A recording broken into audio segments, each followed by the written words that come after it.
Hey friends, my name is Hannah and you are watching the Wishing Clock channel. Today I've got kids on spring break, so if you hear noise in the background, that's why. I kind of wanted to do a little bit more chatty style of video today. I was going to do a ship with me, however I ran out of labels, so the shipping is going to have to wait. I will show you what sold and then we'll get into the ThredUp box. But I first of all wanted to kind of just talk about imposter syndrome. I've been feeling it pretty heavy lately, especially this week.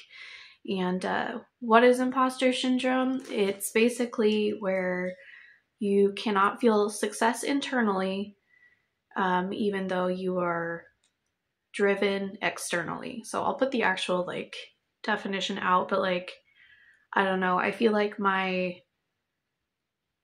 internal values aren't matching the value that I'm putting out into the world, and it's kind of carrying on in all areas of my life. I just went to a dinner recently and it was funny because, well, not funny, it's not funny, but I was sitting there and I had my significant other and my kid and then there were people, around the table, and I realized as soon as my kids got up and my other half got up to go help them with something, the other people that were at this section of the table got up and walked over and went and sat at another table. And I'm sitting there I don't know, I had a moment where internally I'm I don't even know, how do you approach this situation? How do other people approach this situation? This is my other half's family, and so I'm the outsider. I'm the one that's not married yet to my significant other while the other spouses are married. And it was just as soon as my kids left and as soon as my other half left, those people left. And so it was kind of this moment of why am I here at this family dinner but there's nobody that wants to actually be near? I don't know, it was just a weird struggling moment. And then it kind of brought me down, and of course I cycled through this it's kind of, when you go back and you kind of realize that it's kind of a repeating pattern in your life, and that realization just kind of sucks.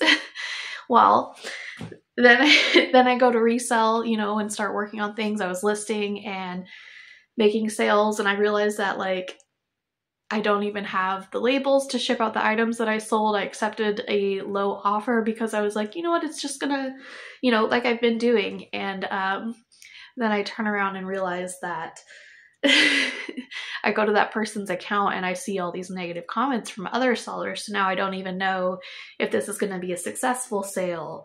And then I've got a Mercari order that was moving slowly through shipping this week, and they were saying they were going to just completely cancel the order in 24 hours and leave me out of my money, if it didn't stop.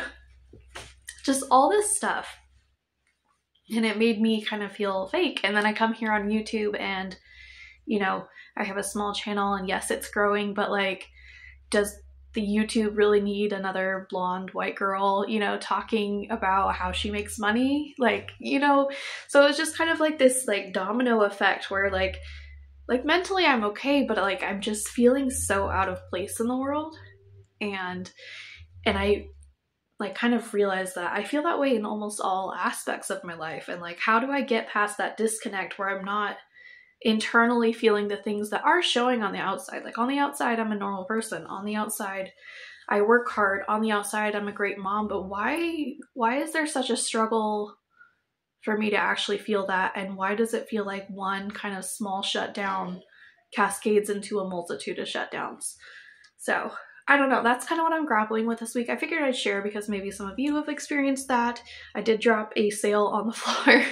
So let me pause this video and then we'll get into the what sold. Thanks, guys. Okay, enough rambling about the sad stuff. Let's just jump into the sales. I have a pair of Carhartts again that sold. These sold for $18. This was in a ThredUp bundle. Or ThredUp denim box, and these had some flaws, and they're older, and they were from a rental company, so they have those rental barcodes and things like that. I'm gonna click, there we go. So I priced them a little bit lower. They sold for $18 on eBay within a week. Then we have an H&M new with tag skirt, and this actually sold on Mercari for $16.24. And because Mercari is doing the no fees things, that means I make $16.24, which is pretty great. Who would have thought that that would have happened from, you know, an H&M sale? So these jeans are the mother jeans that I found at the bins that had the mark on the butt. I had priced them above $100 and then lowered them to $100 after a week, realizing that that was probably too high for something that had, you know, a stain on a very obvious area. And then I received a low offer of $45, I want to say. And then I think we countered and brought it up to $60. I could be wrong. You'll be seeing the correct answer on the screen. But I just went ahead and accepted it because I was like, you know, it's an obvious area, no big deal. Then, or before that, I had sold this Beyond Yoga size extra large. It's the jacket that had the company logo on it, but I knew that this style of jacket does well in Beyond Yoga, and it sold for $34. So then last night when I kind of was feeling the, a bit of the imposter syndrome in, you know, my selling, was this Rag & Bone men's jacket. The buyer came in at a very low price, and they were lowballing me, let's be honest. You know, so I went ahead and countered for a higher price. Then they messaged me, and I'd noticed that I hadn't responded to the measurement question that they had asked previously, and I kind of felt bad. So I was like, you know what, I'm going to negotiate with them and see if maybe after I give the measurement, they'll come up. And they did come up. They came up to $45. That would have allowed me to triple my money. So I was like, you know what, I'm going to go ahead and accept. I had thought that this was a person that had purchased from me previously. So I was like really wanting to work on a deal, you know, and make sure that they got another item and were happy. But then after the sale goes through, I turn around and I type in their name in the sale barcode, you know, so that I could remember what they sold before, you know, maybe give them a note or something like that. And it wasn't the same person. I'm like, what the heck? So I go to their profile, click on the page, and there's a lot of negative comments about this buyer. A lot of very inflammatory things being said, but then there's also some buyers who said, hey, I had a good experience with them, da da da. So I'm like, you know, and I mean, I'm still going to ship it out. I feel fairly protected by Poshmark, and I'm not afraid of a 1-star review because those don't define me. But there was that moment again where it's just like, what the heck am I doing? And then I go to ship and I'm completely out of labels, and I was like, how was I not prepared? Like, I don't know. It's like these small things have just been really impacting me this week. And I know it's because there's, you know, larger things in the past where this is kind of similar. So your brain does this weird thing, but I'm like, man, like, I don't know. I'm kind of struggling this week, and I wanted to be honest about it. Especially a big one was putting out that ship with me, because we all know the Queen McThrifty, she does incredible ship with me. She kind of was one of the big starters of it. And I feel like, I don't know, because you're blonde and because like I'm a similar demographic to her in that sense, that it imposter syndrome.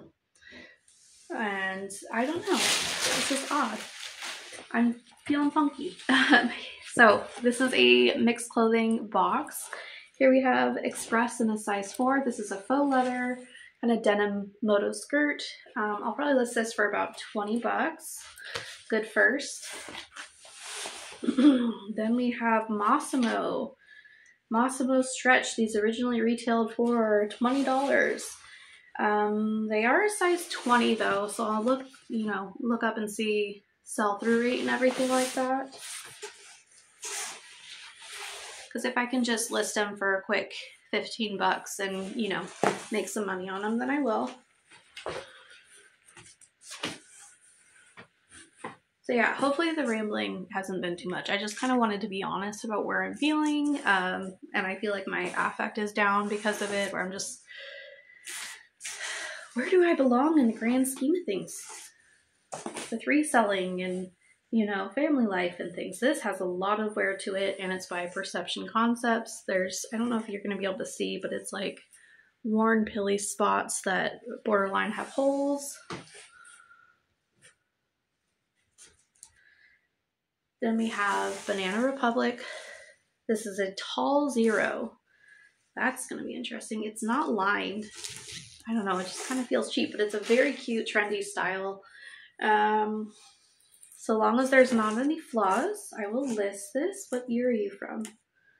Holiday 2020. It's a viscose polyester and rayon blend. Very cute.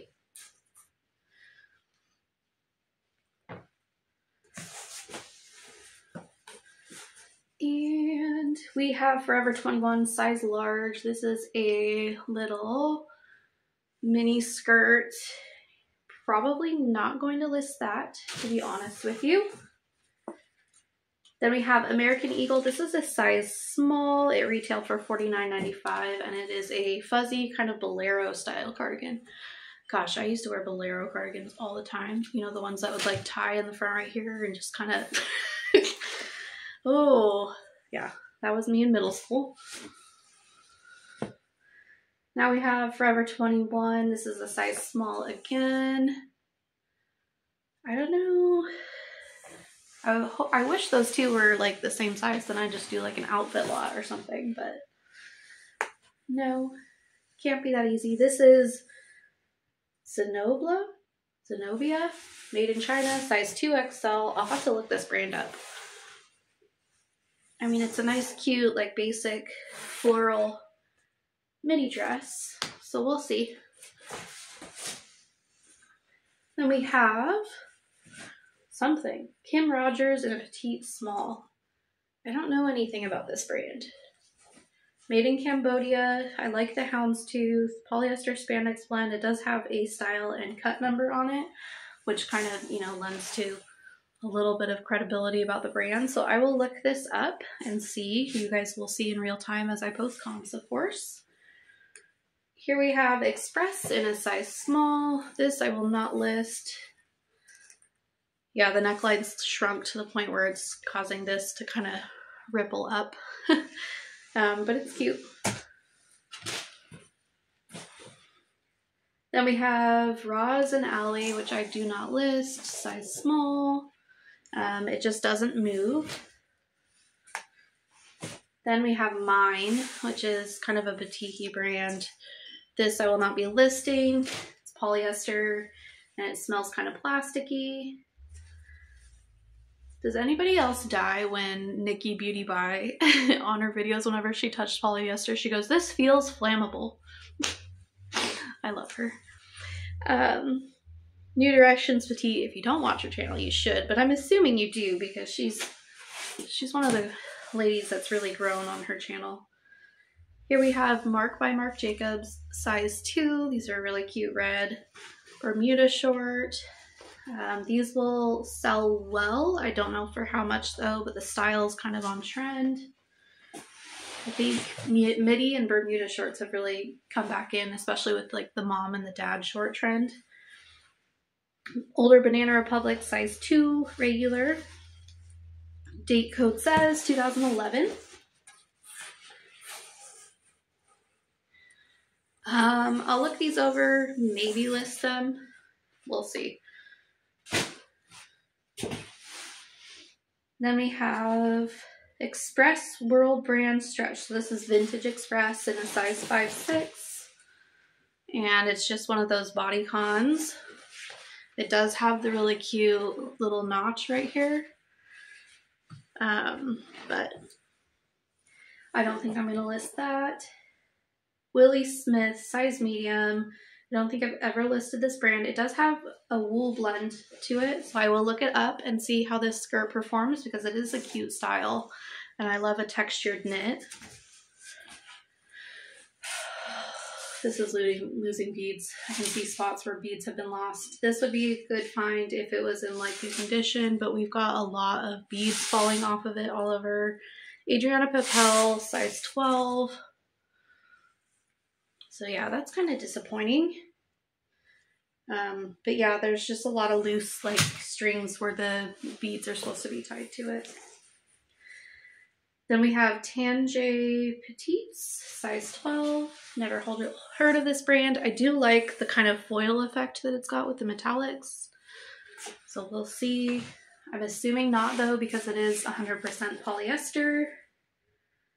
H&M, size small, based on the fact that I just sold a skirt for $16 on Mercari. I will list this, probably hope to sell it on Mercari also so that I can take advantage of that no fee.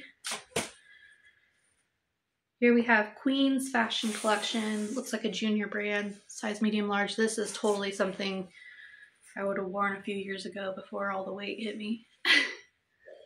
Totally my style. But yes, it is flammable. Polyester.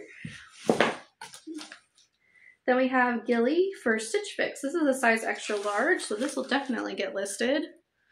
Knee-length skirt. I'm assuming because Gilly just has a low kind of resale value in general that I'll have to price this lower than a lot of the Stitch Fix items I sell. But it's cute and it's a great size. Then we have Karen Scott Petites in a size 10P, and they are white.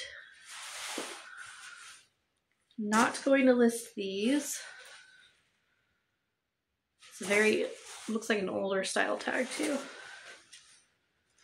What is this? It's got a tag on it. Worthington. Size extra small. Might list it. It says it retails for $60 and it's luxury green. This brand is sold at JCPenney's and other kind of lower cost places. 100% polyester. I don't know. Virtue Petite, size 14. Rayon Lycra and polyester blend. Probably not going to list these just because of the fabric content. But I will look this brand up.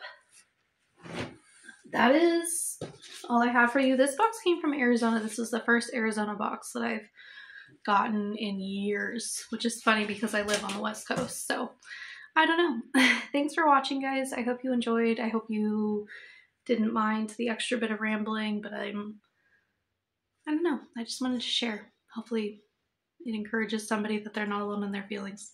Thanks, guys. Bye.